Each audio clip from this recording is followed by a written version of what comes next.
রাধে কৃষ্ণ বন্ধুরা, কেমন আছেন আপনারা? আশা করি সবাই ভালো আছেন। আজকে আবার একটা নতুন ভিডিও নিয়ে হাজির হয়ে গেছি। ভিডিওটি শেষ অবধি দেখার অনুরোধ রইল।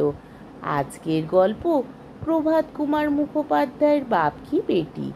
আজকে গল্পের দ্বিতীয় পর্ব। সুষমার বয়স যখন 11 বছর, সেই সময় তাহার মাতৃবিয়োগ হয়। সুরেশবাবুর বয়স তখন 35 বৎসর মাত্র।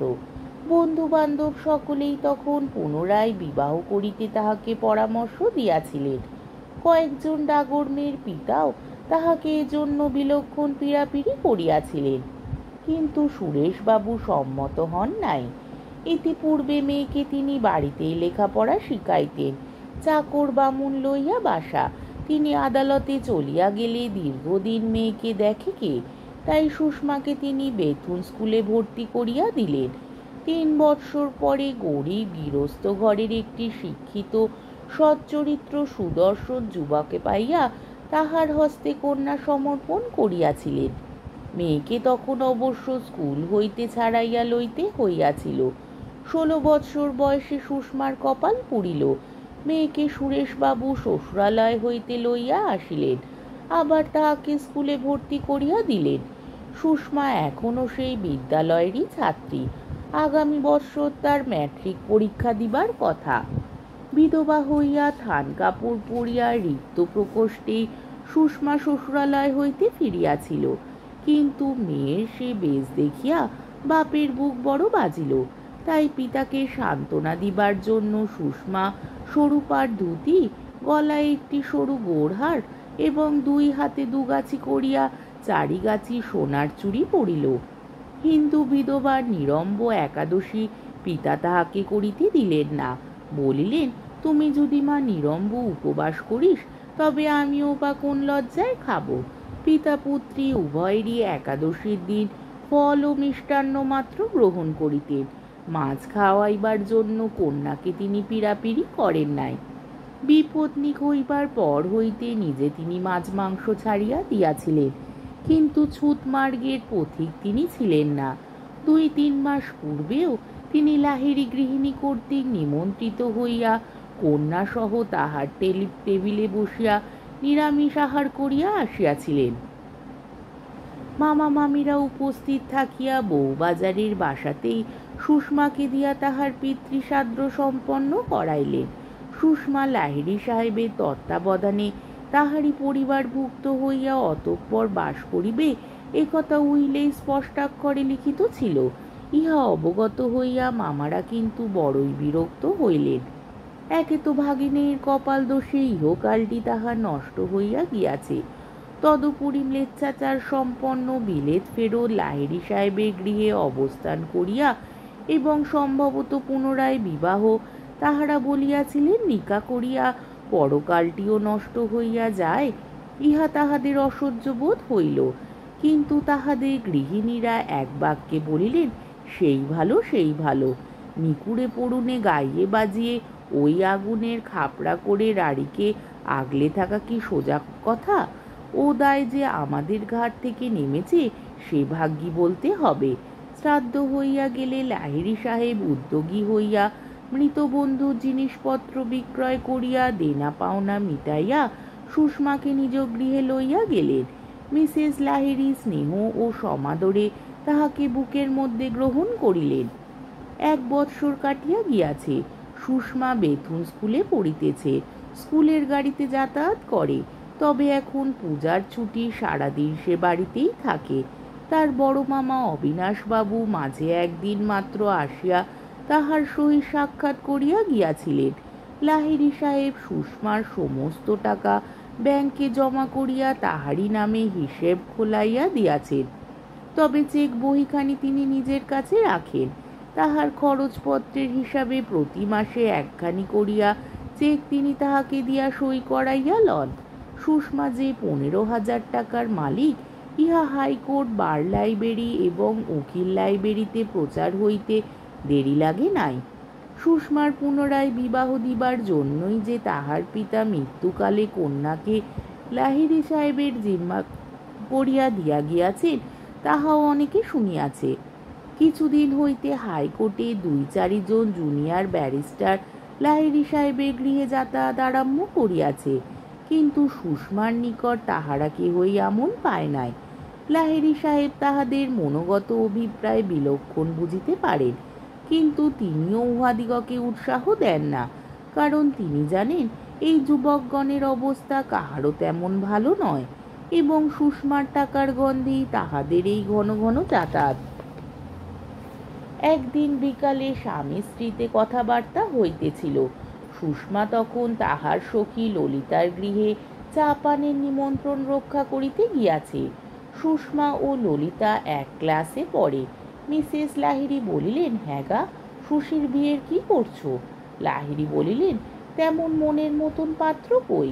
চেষ্টা করলে পাত্র কি আর মেলে না?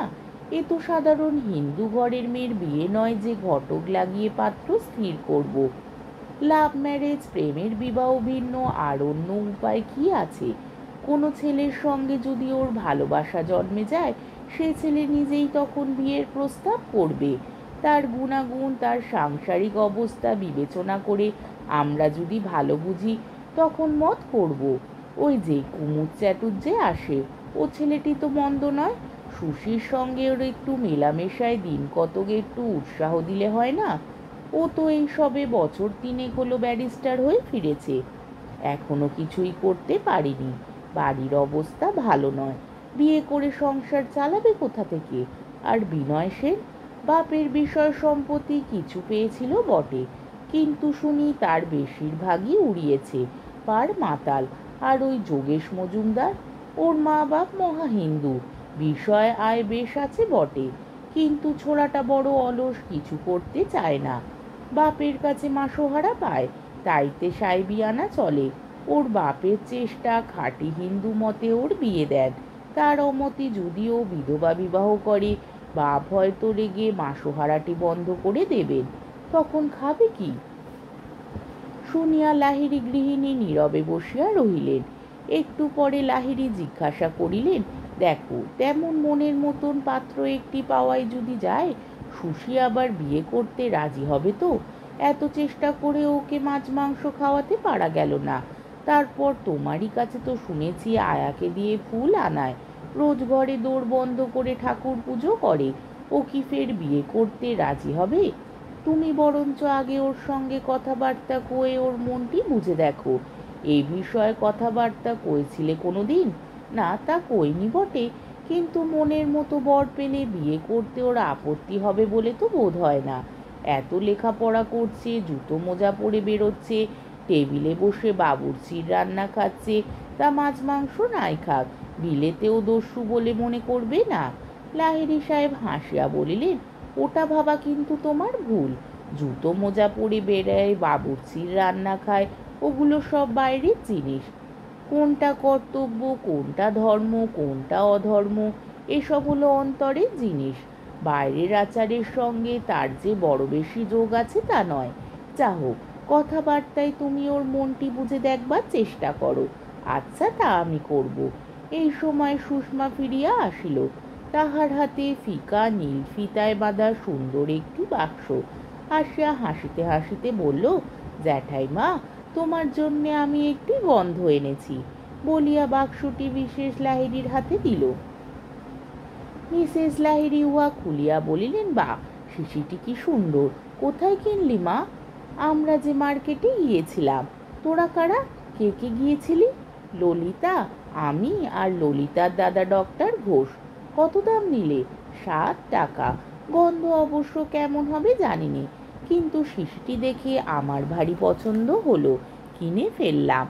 আমার সঙ্গে টাকা ছিল, দাম দিতে গেলাম, কিন্তু ডক্টর ঘোষ কিছুতেই আমায় দাম দিতে দিলেন না। মনে করলাম তাহলে ফিরিয়ে দিই, নেব না, কিন্তু হয়তো সেটা অভদ্রতা হবে, তাই অগত্যা নিতে হলো। আমাকেও এটা কিনে দিলেন, ললিতাকেও ঠিক এই রকম একটা কিনে দিলেন। আচ্ছা জ্যাঠামশাই, নিয়ে অন্যায় করেছি কি? লাহিড়ী সাহেব হাসিয়া বলিলেন, ফিরিয়ে দিলেই অসৌজন্য হতো বই কি। গৃহিণী বললেন, ওরাই তোকে নামিয়ে দিয়ে গেল বুঝি? হ্যাঁ। ওদের উপরে আনলি নে কেন? চা খেয়ে যেত। চা আমরা ওদের বাড়ি থেকেই খেয়ে বেরিয়েছিলাম। তবু আমি বললাম, চলুন উপরে চলুন, জ্যাঠাইমা জ্যাঠামশাইয়ের সঙ্গে দেখা করে যাবেন না? ডক্টর ঘোষ বললেন, তোমার জ্যাঠাইমা জ্যাঠামশাইকে আমার নমস্কার দিও, আমি আর একদিন এসে তাদের সঙ্গে দেখা করব। গৃহিণী বলিলেন, আমরা এখনো চা খাইনি, যাও তো মা, আমাদের চা দিতে বলো, আর গন্ধটিও আমার ঘরে রেখে এসো। সুষমা চলিয়া গেলে মিসেস লাহিড়ী স্বামীর প্রতি কুটিল চাহনি হানিয়া হাসিতে হাসিতে কহিলেন, কি গো, হাওয়া কোন দিক থেকে বইছে, কিছু বুঝতে পারছো? লাহিড়ী সাহেব উত্তর করিলেন, কিছু না। ওই ঘোষ ছোকরা কিরকম ডাক্তার, পুরো নাম কি? সুশীর কাছে শুনেছি তার নাম সরোজনাথ, সে বিলেত ফেরত ডাক্তার। বয়স কত তা শুনিনি। অল্পক্ষণ পরে সুষমা ফিরিয়া আসিয়া ইহাদের নিকট বসিল। লাহিড়ী সাহেব বলিলেন, হ্যাঁ সুশী, ললিতারা তোকে নেমন্তন্ন করে নিয়ে গিয়ে খাওয়ায়, জিনিস দেয়, তুই ওদের নেমন্তন্ন করিস নে কেন? করবো জ্যাঠামশাই, করা উচিত নয় কি? তুমি কি বলো গো? বলিয়া তিনি পত্নীর পানে চাহিলেন। গৃহিণী বলিল, নিশ্চয়ই উচিত। স্থির হইল আগামী রবিবারে ললিতাদের ভাই বোনকে সুষমা নিমন্ত্রণ করিবে দিনের বেলায়। আজকের পর্বটি এইখানেই শেষ হলো। আমার ভিডিওটি যদি আপনাদের ভালো লেগে থাকে তাহলে আমাকে কমেন্টের মাধ্যমে আপনাদের মূল্যবান মতামত অবশ্যই জানাবেন এবং আমার ভিডিওটিকে লাইক ও শেয়ার করার ও আমার চ্যানেলটিকে সাবস্ক্রাইব করারও অনুরোধ রইল। তাহলে আজকের ভিডিওটা এই অবধি। পরের দিন আবার এই গল্পেরই তৃতীয় পর্ব বা শেষ পর্ব নিয়ে হাজির হয়ে যাব। ততক্ষণ পর্যন্ত আপনারা সবাই ভালো থাকবেন, সুস্থ থাকবেন, সাবধানে থাকবেন এবং আমার ভিডিওটি দেখতে থাকবেন। তাহলে আজকে আসি, রাধে কৃষ্ণ।